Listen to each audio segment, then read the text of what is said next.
Here we go with another series, and this time we're going to be using a deck that is rather near and dear to the heart of this channel, and that would be Eternal Freeze. Now this is one of the few decks ever I would claim that I came up with it, and the reason I'm going to be so brazenous to make that claim is because of this video right here. You guys remember this? It's a pretty bad list, I suppose. We published this video on September 14th, 2012, and PokéBeach spoilered Plasma Gale on September 12th, 2012, so had to take a little bit to, get the proxies made and printed off, and then actually upload the vid, but there you go. I had this up pretty quick, so yeah, it's kind of my baby, if you will, and I enjoy it muchly. Definitely one of my favorite decks in the format, so let's take a look at it. We'll go over here and start with the main attacker, the only attacker of the deck, which is Articuno EX. 170 HP, good stuff, only one retreat, very nice. You got two attacks, Blizzard and Frost Prison. How many times have I wished that Frost Prison was 1 water, 3 colorless? But it is not, it is 2 water, 2 colorless. It does 80 damage, and so long as you have a Plasma Energy attached, automatic paralysis. So this has got to be broken at some point, right?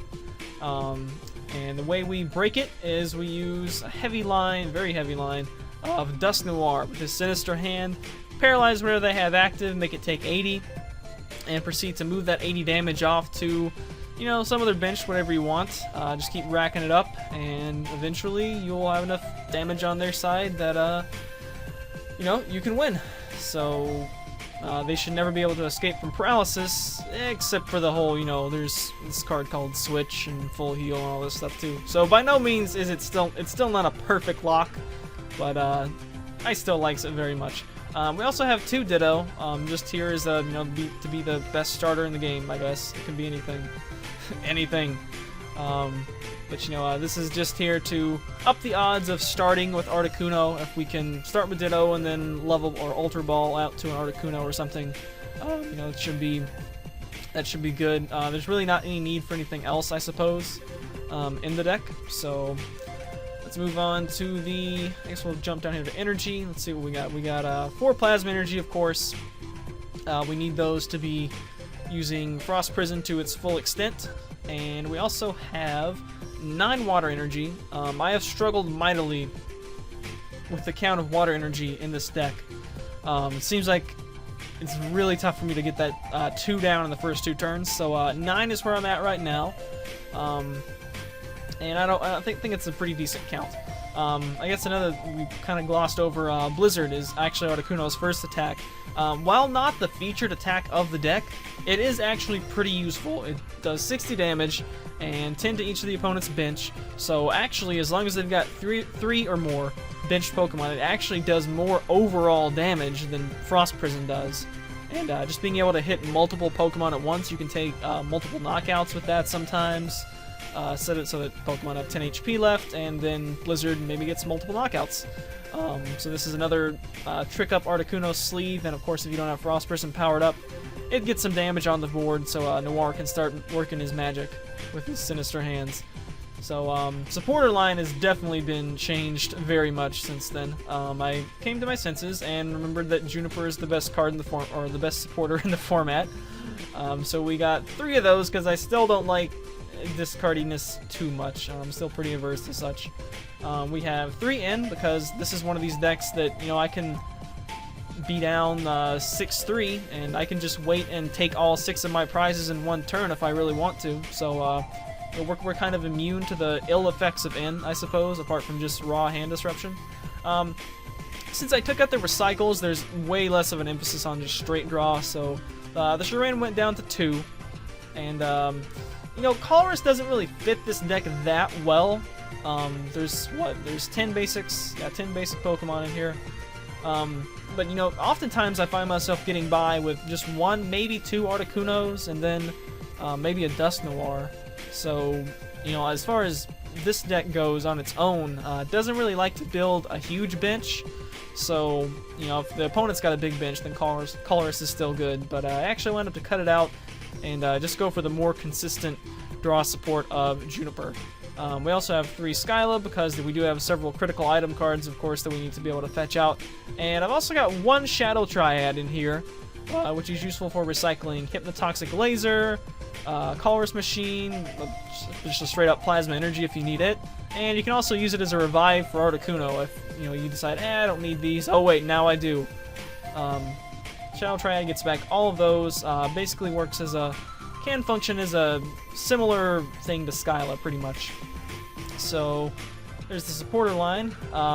We do have Verbank City Gym, along with Hypnotoxic Laser. Now, you're not necessarily going to want to get out both in every game.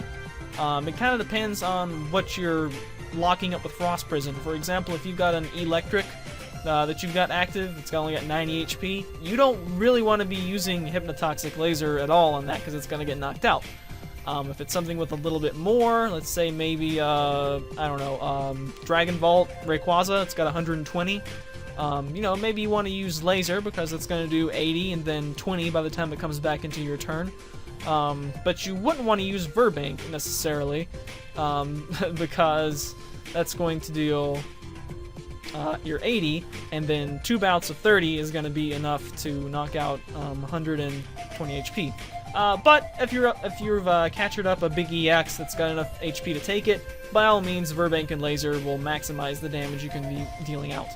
Also, with dusknoir, you can kind of plan around the damage so that they get knocked out by poison, so that's another thing you can do sometimes.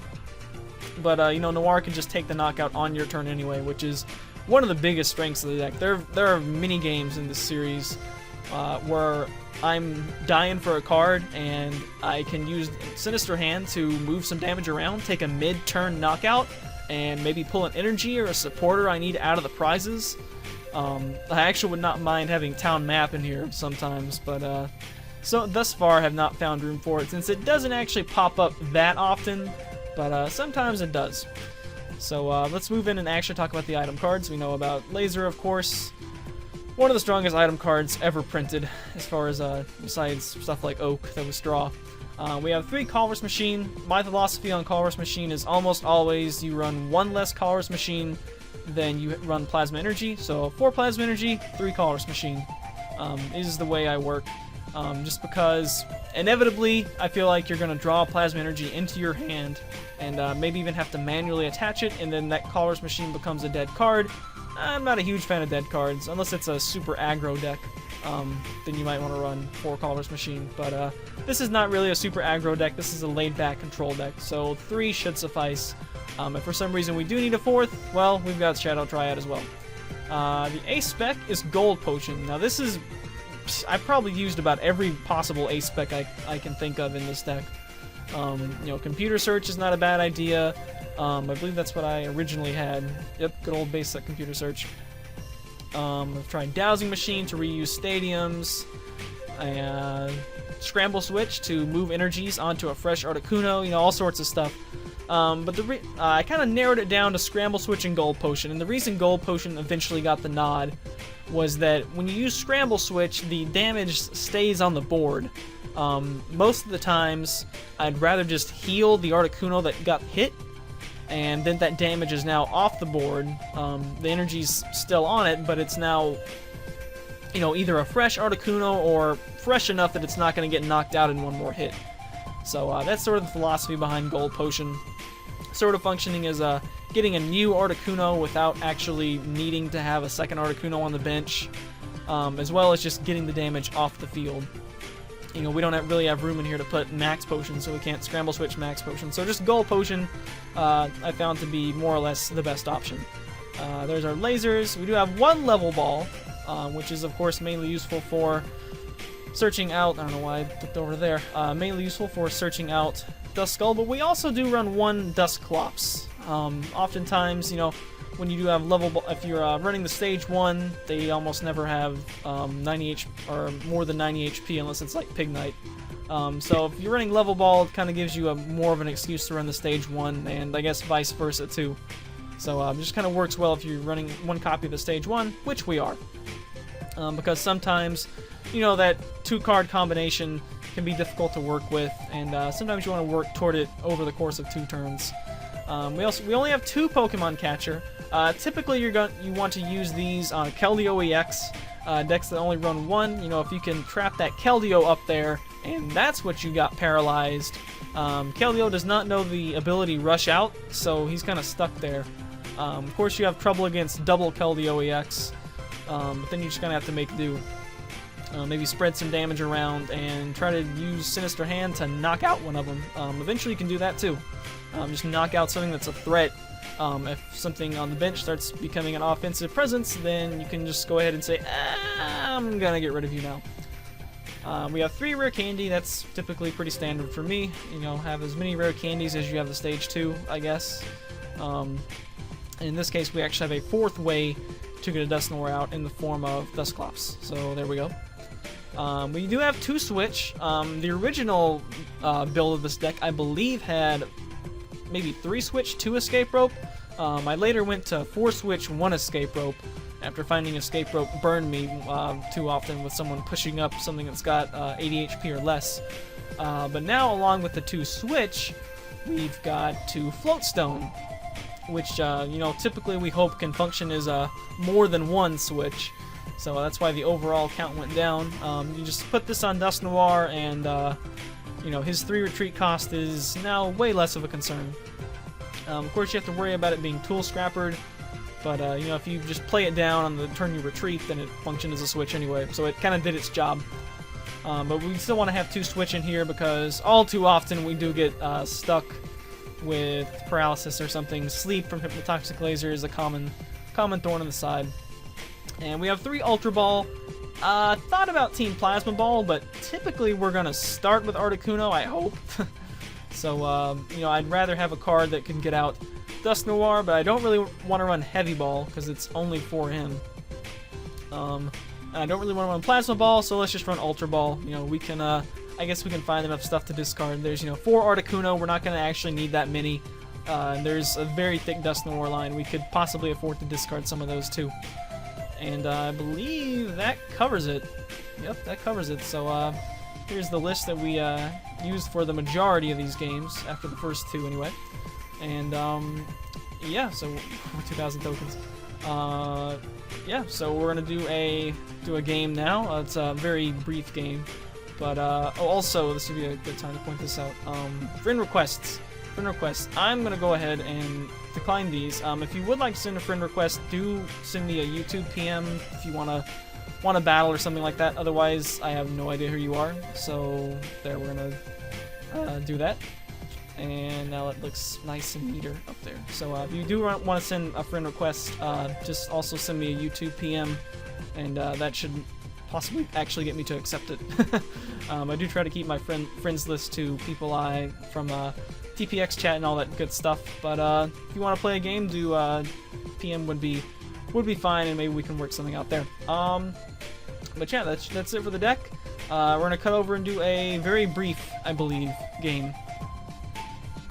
Alright, here's our little test demo sample game, if you will. We're playing against weavile Execute, and this is like one of these games where Dusknoir doesn't really come out, but we can kind of win in other ways. So just kind of showing off some of the possible early game power this deck can actually put out there compared to maybe other decks with Dusknoir and trying to lock. So we start out with just Articuno, but you know, this is not actually that bad. We've got Skyla, and now if I were going to be conservative here, I'd probably take a Juniper or some other supporter, but instead we're going to go ahead and Colorless Machine and get that on there. There we go.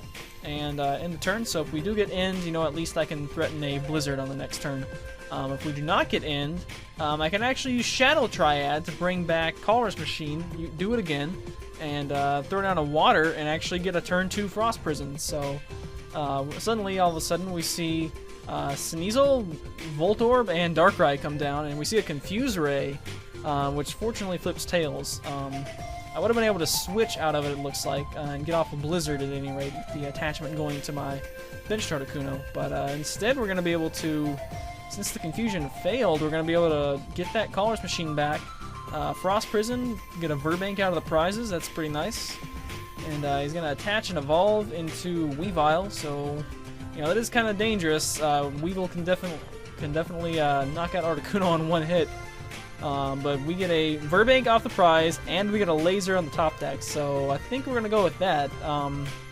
This will set it up to where Darkrai will take 110, and then he'll be at 150, and I can actually just proceed to knock him out with Blizzard on the next turn if I want to. So we're going to throw down Laser and Verbank. I'm also going to Water on my benched Articuno, and there we go. We're going to Frost Prison, get him paralyzed, and I'm pretty sure Darkrai is not the featured attacker in that deck. He's kind of just there for the free retreat. We got a Level Ball, so we haven't played any draw supporters this game, just Skyla and Shadow Triad, but so far that's been all we need. We're going to get the knockout here with Blizzard and set that Weavile down to only 80 HP, so it's going to get knocked out by a Frost Prison, and his setup is kind of blown, so I believe he goes ahead and sees this and concedes. So there we go. Sometimes you get that turn 2 Frost Prison, and it's very sweet when you do. But you gotta have a water attachment on each of the first 2 turns from the hand and 2 Colress machines. But sometimes it does happen, and sometimes early game pressure can actually be applied by this deck. So that's it. Stay tuned for the upcoming series. Later days.